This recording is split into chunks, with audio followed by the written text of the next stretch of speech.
menanam cabai di hamparan seluas 4 hektar, tetapi kita akan mulai dengan 1 hektar dulu. Dan yang pertama, atas nama pemerintah Provinsi Nusa Tenggara Timur dan masyarakat Sumba Barat Daya, mengucapkan terima kasih kepada Kepala Perwakilan Bank Indonesia Nusa Tenggara Timur dan seluruh staf yang melakukan partisipasi untuk melakukan pendampingan kepada masyarakat agar bukti berkurang dan juga menjadi masalah bagi inflasi di Nusa Tenggara Timur dapat kita tanggulangi dengan baik. Hari ini kita menanam. Pak duduk.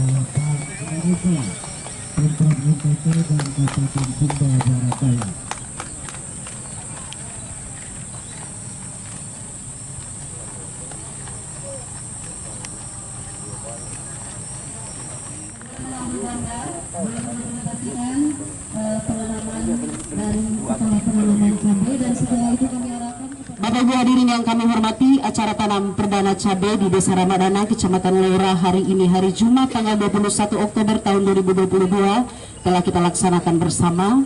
Dan pada tempat yang pertama ini kami silakan kepada Bapak Bupati Sumba Barat Daya untuk boleh menyampaikan sapaannya. Kepada Bapak Bupati kami silakan. Kemiskinan dan juga stunting, tapi juga kami punya semangat untuk tanam dan tanam. Dan di saat itu tanam dan tanam, kerja dan kerja kami lakukan, ternyata stunting juga pergi, walaupun baru masih 21%.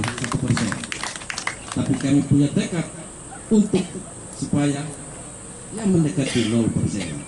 Tapi itu hasil kerja siapa? Bukan bupati, tapi hasil kerja ini para kepala desa dan aparat desa.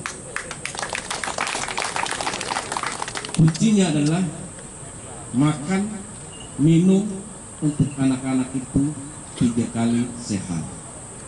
Kalau kita sudah lewati dengan yang bagus, pasti keluar dari sana, kecuali ada penyakit penyerta lain. Maka haruslah juga memang harus ikuti dengan perilaku hidup sehat. Dan ini sungguh Pak Gubernur saya sampaikan, karena Bapak Presiden sudah sisihkan anggaran di desa. Ya, kalau yang lalu itu dan hanya 1 kali seminggu dalam sentuh, tapi ini secara bersama-sama. Bahkan ada kepala desa yang pagi, siang, sore tuntun. Ada juga dengan kelompok-kelompok tertentu, tidak hanya pagi, siang, malam, tapi sekali sehari. Ada juga yang sekali seminggu. Tapi memang dengan ikuti dengan gerakan-gerakan evaluasi dan gerakan-gerakan nyata yang secara bersama-sama. Itu masalah stunting. Terus Bapak Gubernur, kami punya wilayah ini kan ada 11 kecamatan kota dan 173 desa, mereka 77 lagi, berarti 200 desa tambah dengan 2 kelurahan. Walau banyak, tapi hanya 3 suku, yaitu Wijawa, Kodi, dan Laura.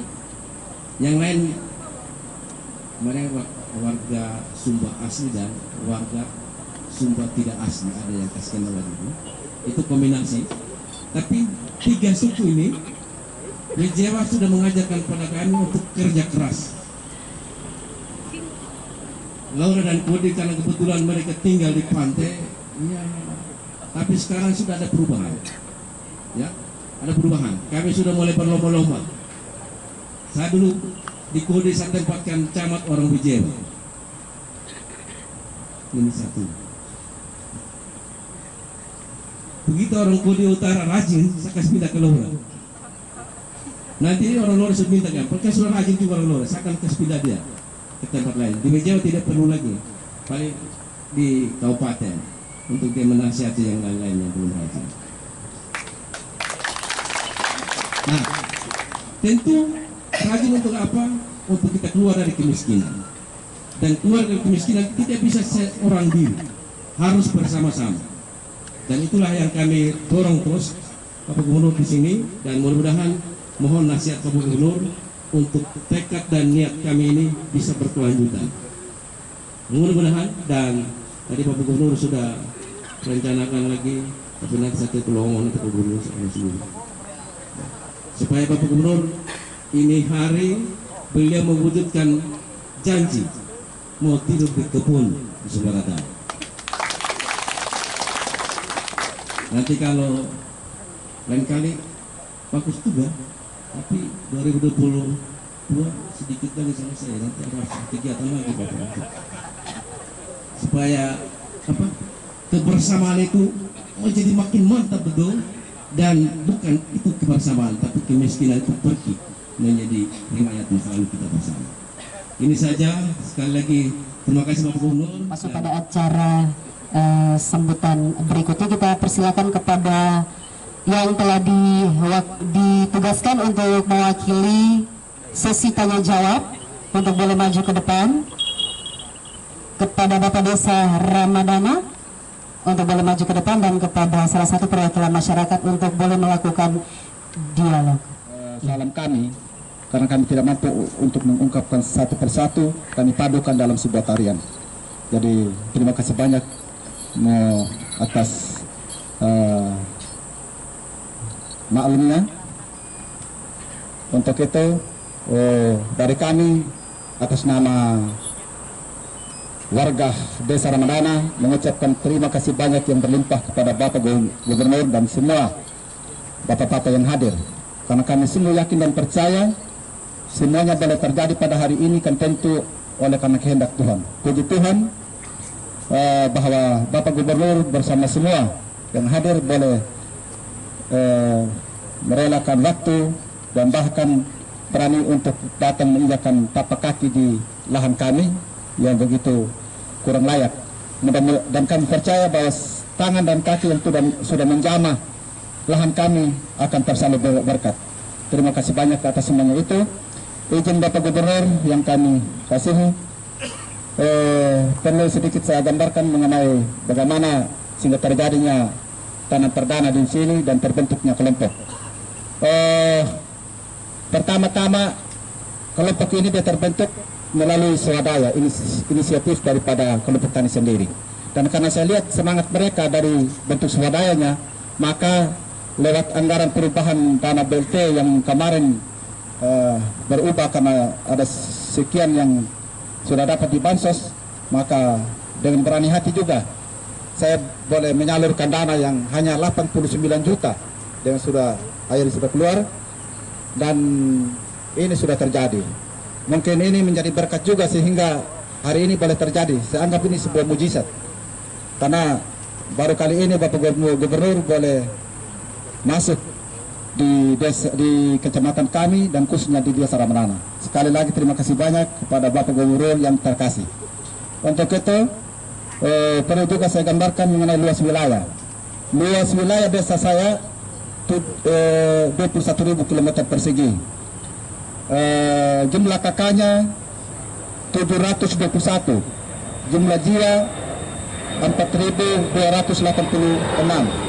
sangat besar. Dan dana kami dana desa kami 1.021 juta. Jadi mungkin saudara kalau desa kami ada keadaan yang akan kami sampaikan akan diwakili oleh kelompok, dan semua sudah tertuang dalam isi hati sudah terungkap dalam proposal. Itu saja yang mungkin saya bisa sampaikan. Kalau yang miskin 737 kakak 373 Bapak yang KKM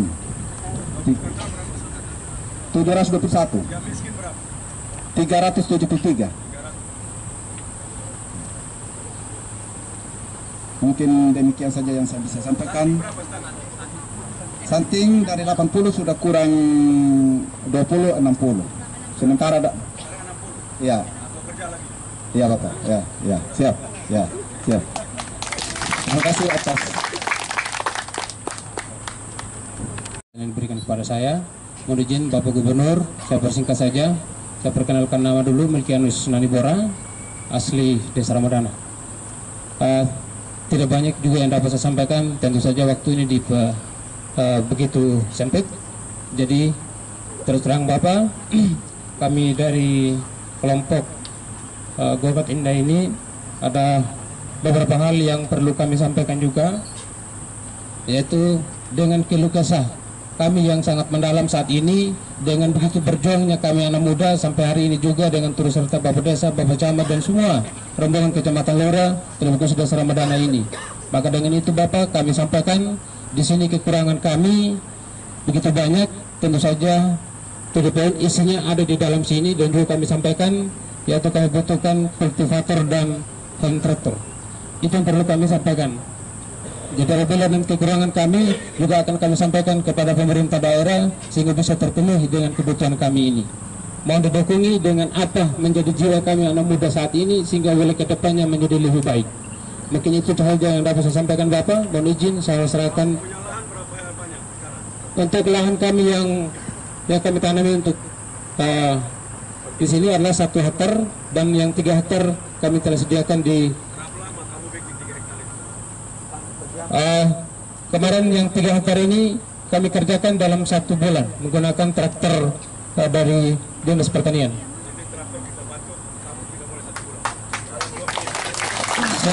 Terima kasih banyak Bapak.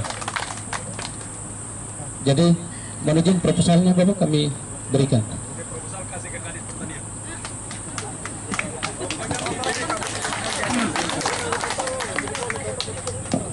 Sekali lagi Bapak, terima kasih banyak Bapak. Melakukan pencanangan gerakan nasional pengendalian inflasi. Ini kebijakan pemerintah pusat dari Bapak Presiden untuk semua daerah, Pak Gubernur, Pak Bupati, Camat, Kepala Desa, bahkan sampai desa-desa desa inflasi, ya, desa inflasi ya Pak Karo. Nah, ini semua diciptakan untuk bisa mengendalikan produksi, untuk bisa memastikan stabilitas harga akibat kenaikan BBM yang kalau ini tidak dikendalikan implikasinya akan sangat berbahaya dari sisi ekonominya.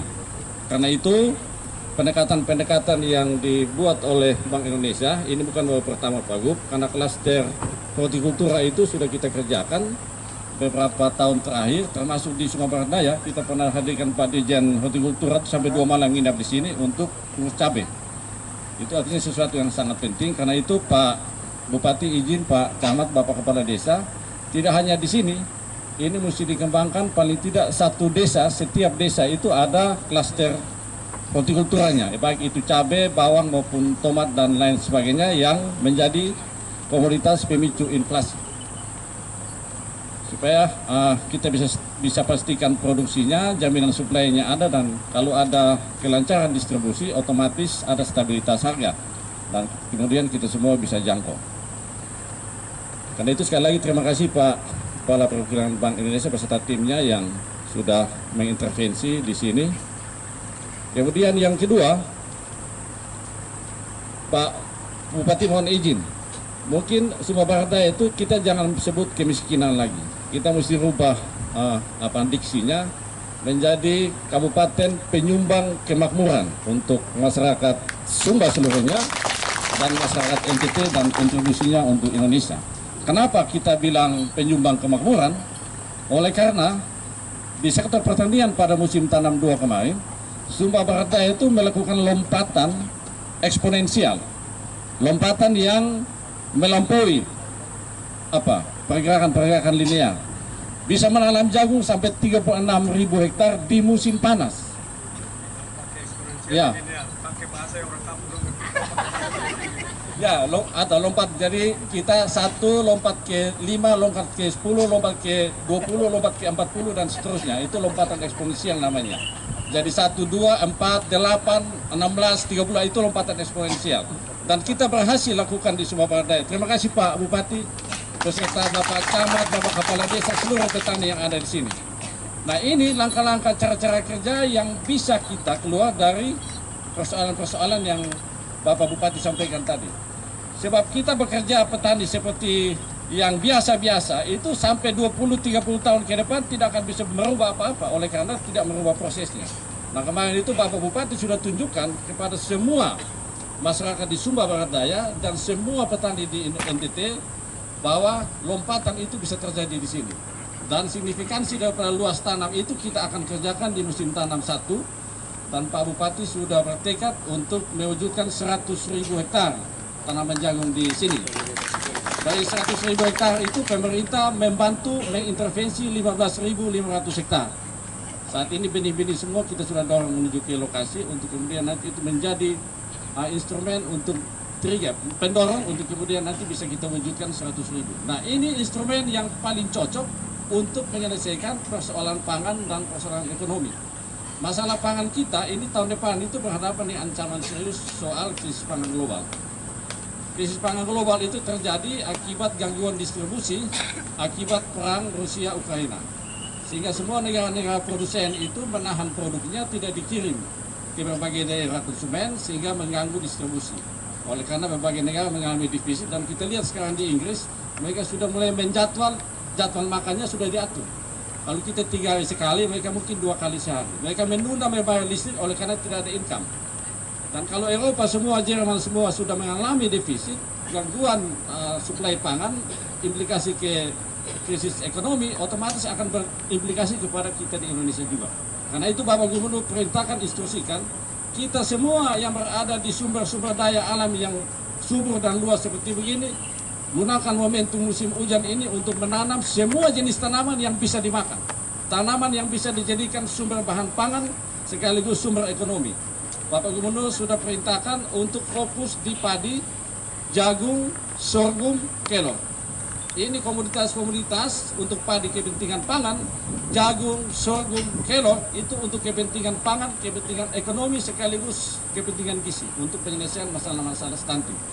Karena itu kita berada di Sumba Barat Daya ini, mohon izin Pak Bupati, kita betul-betul gunakan semua instrumen yang ada, memobilisasi sumber daya yang ada, Bapak Camat, Bapak Desa, sekolah, gereja, partai politik, lembaga-lembaga yang ada di Sumba Barat Daya untuk memobilisasi, kita gunakan semua lahan yang ada untuk bisa menanam. Oleh karena ini musim tanam yang terjadi saat ini dan tahun ini curah hujan juga cukup baik, sehingga kita bisa melakukan penanaman lebih awal, jatuh di dasar yang 2, artinya kita bisa menanam 2 bahkan sampai 3 kali. Jadi kita nanam tepat waktu, bulan Maret kita tanam lagi, bulan Juni kita panen dan bisa masuk di palawija, kacang-kacangan dan lain sebagainya. Nah, ini semua instrumen untuk pangan, mengatasi ancaman krisis pangan global tahun depan, sekaligus instrumen ekonomi untuk menyumbang kemakmuran bagi masyarakat yang ada di Pulau Sumba. Demikian beberapa yang dapat kami sampaikan. Yang beliau minta tadi itu otomatis Pak Gub. Nanti sementara kita langsung dorong untuk bisa dibantu mereka kultivator ya. Kultivator itu kalau sudah ada alat, kalau traktor roda 4 itu ada di sini, itu tinggal kita geser untuk olah. Kultivator untuk membantu mereka menyelesaikan bedeng lebih cepat, Pak Gub. Nanti kita bantu, mungkin Pak Kadis Kabupaten nanti bisa kita koordinasi untuk minggu depan paling tidak sudah bisa masuk ke sini. Jadi kita siap untuk membantu. Termasuk nanti benih-benih sayuran apa yang mungkin butuh, nanti kami lihat kebutuhannya untuk kami langsung bantu. Karena musim seperti begini kita mesti isi dengan komunitas hortikultura. Kenapa? Karena nanti pada musim Desember Januari itu terjadi defisit produksi dan itu akan memicu inflasi. Kalau tidak ada produksi, tidak ada supply. Tidak ada supply, harga akan naik. Karena itu kita harus mengisi ini untuk beberapa komunitas hortikultura Pak Bupati sehingga nanti pada saat musim-musim bulan Januari, terutama di triwulan 1 tahun depan itu supply-nya bisa kita jamin. Demikian yang dapat kami sampaikan, izin Pak Gub. Terima kasih Pak Bupati, Bapak Ketua Kelompok, terima kasih, sampai jumpa di panen berikutnya. Terima kasih. Pertanian Provinsi Nusa Tenggara Timur, maka berakhirlah acara penanaman cabai kita pada hari ini. Wassalamualaikum warahmatullahi wabarakatuh. Om Santi Santi Santi Om, Namo Buddhaya, salam kebajikan, salve, salam sejahtera untuk kita semua. Shalom.